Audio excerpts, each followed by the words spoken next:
I've not watched anybody, you know, in the event myself, but from stage you can see everybody because it's really steep. So you've just got a line of people above each other looking at you, right, right on top of you, which is good. I don't mind. I used to be a lot more shy on stage than I am now. Now I'm a bit more philosophical about it. So I like to see people's faces now, whilst before it became a bit much for me, you know. Was that during your party days in the beautiful South? Yeah. Well, I think with me, it's all back to sort of wanting to be an underdog, really, I suppose. I'm supporting the underdog. And when the Beautiful South sort of became the biggest band going, you know, one of the biggest bands, it didn't fit in with the way I felt about myself. And so I felt as though I had to sort of go further back into myself. But yeah, I partied pretty hard in between the gigs and quite often on the night of a gig, especially in Ireland, to be honest. We used to put, again, if you looked over the concert, you know, the way we put them together, we always put Dublin and Belfast at the end because it was just too much of a risk. And the one time we put them at the start, the tour was terrible. We started off, you know, like, I can't remember what it is, like Dublin, Belfast, and then the rest of the tour.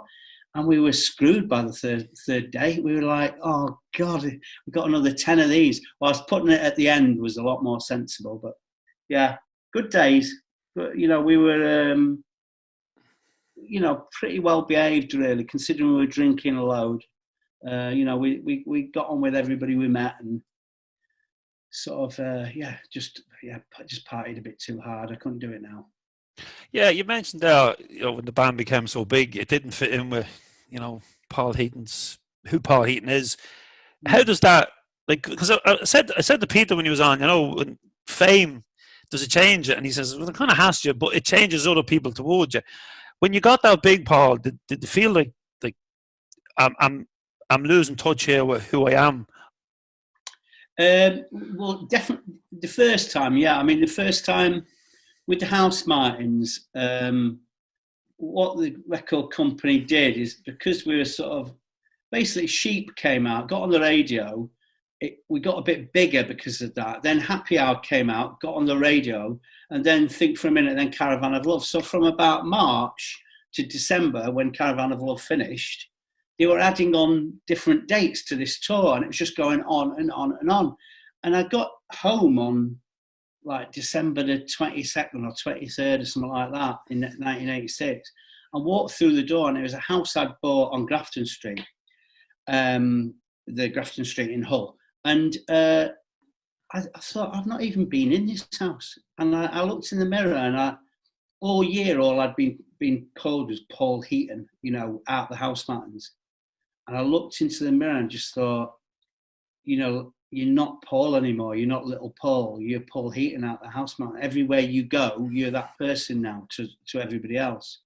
So the first thing I did was, you know, I got myself stuck into what I always did when I had problems, and that was just playing football. I rejoined my sides, had a few months off, and they were trying to persuade me to do this and that. My dad started talking to me about things, giving me advice, and I steadied that ship. Then formed a Beautiful South, thinking, oh, it won't be as big, and that became even bigger and went on longer. But I had a little bit more control of that.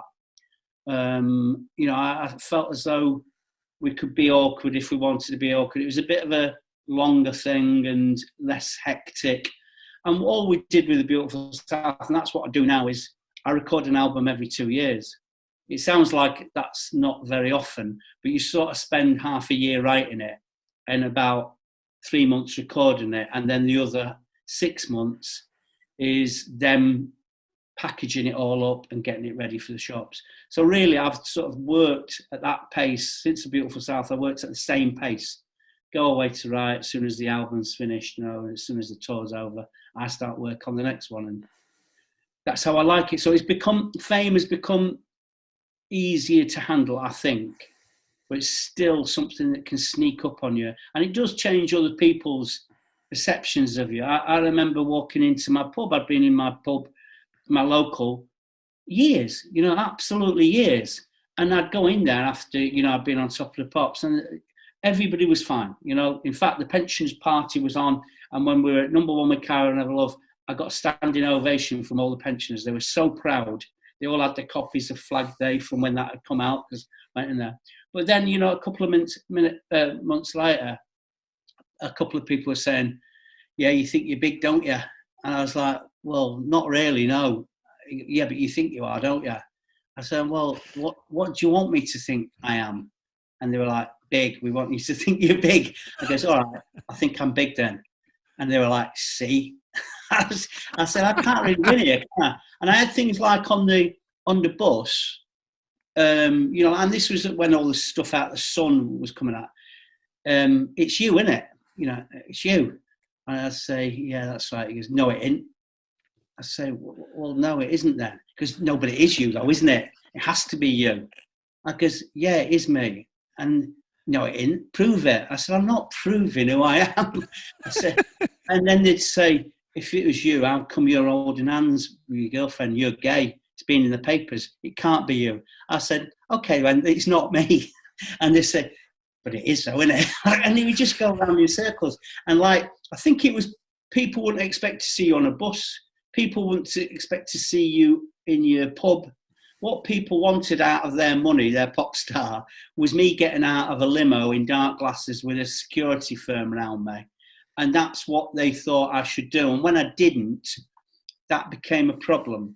But it became a problem sort of, I tried facing up to it, but it became a bit too much of a problem. People were coming, fans were coming from around the country and sitting in my local pub and putting my music on the jukebox and just staring at me. And after a while, I thought, this isn't really fair on the other people in the pub, for me to be the big attraction, So it did change in a few ways, and I started hanging around with a few different people just because they took it in their stride. They didn't give a fuck about, they didn't care who was being like this and who was being like that. And, I lost a couple of friends just because I suppose they either didn't like what I'd become, and I mean, I don't mean an arsehole. I actually mean they didn't like me becoming famous, regardless of how I behaved. They didn't like the idea of that, which I wouldn't like it to happen to people I was close to. It's not a very nice thing. It's good that they've been rewarded, but it's not very nice as a friend, as a close friend, to see everybody suddenly wants to speak to the person you've been close to. It's a difficult situation for friends close to you to deal with, on a practical level. I still have it now. People will come over and thank you very much for saying hello to my wife, because so many people come over and they're perfectly decent human beings, and they totally cut my wife out of the conversation when I'm stood there, even when I introduce her. And I'm talking from the pub to somebody who might be working for the record company. They just want to speak to me. And I've never been like that. And I always wanted, this is my mate, or this is my wife, or, these are my kids, or whatever. And the vast majority of people are very polite. But at the height of the beautiful South, there was just a load of people who just wanted to speak to me because I'd been on Top of the Pops or whatever that week, And if you're going to be polite to those people, which I like to be, it's quite taxing for somebody close to you,